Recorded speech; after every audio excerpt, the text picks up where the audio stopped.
Hak kesulungan dan janji Tuhan. Yakub membeli hak kesulungan dari Esau dengan sepiring kacang merah, dan dengan tipu daya ia juga berhasil mendapatkan berkat anak sulung dari ayahnya. Namun, tidak seorang pun bisa memperoleh warisan yang dijanjikan Allah kepada Abraham dan keturunannya dengan cara seperti itu. Warisan itu diteguhkannya kepada Abraham melalui iman, bukan dengan kekerasan atau tipu daya. Alkitab berkata, tidak ada dusta yang berasal dari kebenaran. Kebenaran tidak pernah bisa ditegakkan dengan kebohongan. Warisan yang dijanjikan adalah warisan kebenaran, sehingga mustahil diperoleh dengan cara yang salah. Kekayaan duniawi memang sering didapat dengan penipuan, tetapi tidak demikian dengan warisan surgawi.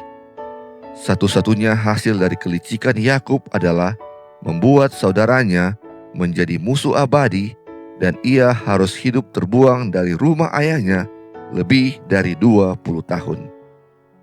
Allah sebenarnya sudah berfirman jauh sebelumnya bahwa Yakublah yang akan menjadi ahli waris, bukan Esau. Tetapi Yakub dan ibunya berpikir mereka bisa menggenapi janji itu dengan cara mereka sendiri. Ini sama seperti kesalahan Abraham dan Sarah yang tidak sabar menunggu Tuhan menggenapi janjinya. Ribka tahu janji Allah mengenai Yakub. Namun ketika ia mendengar Ishak hendak memberkati Esau, ia khawatir rencana Tuhan gagal kalau ia tidak ikut campur. Ia lupa bahwa warisan itu sepenuhnya ada di tangan Tuhan. Tidak ada seorang pun yang bisa menentukannya kecuali menolak bagi dirinya sendiri. Sekalipun Esau benar-benar menerima berkat dari ayahnya, Tuhan tetap sanggup melaksanakan rencananya pada waktu yang tepat. Akibat tindakannya, Yakub menjadi seorang buangan 2 kali lipat. Ia bukan hanya pendatang di bumi ini, tetapi juga seorang pelarian. Meski begitu, Tuhan tidak meninggalkannya. Masih ada harapan baginya walaupun ia berdosa.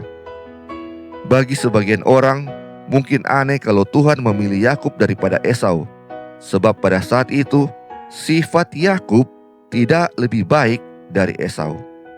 Tetapi kita harus ingat, Tuhan tidak memilih seseorang karena kebaikan karakternya. Seperti tertulis dalam Titus 3 ayat 3-7. Dahulu kita semua hidup dalam dosa, tidak taat, penipu, hamba hawa nafsu, penuh kedengkian, saling membenci. Tetapi Allah menyelamatkan kita, bukan karena perbuatan baik kita, melainkan karena kasih karunia-Nya melalui kelahiran baru dan pembaharuan oleh Roh Kudus, supaya kita beroleh hidup kekal. Dikutip dari buku Perjanjian Kekal, chapter 11 oleh E.J. Wagoner.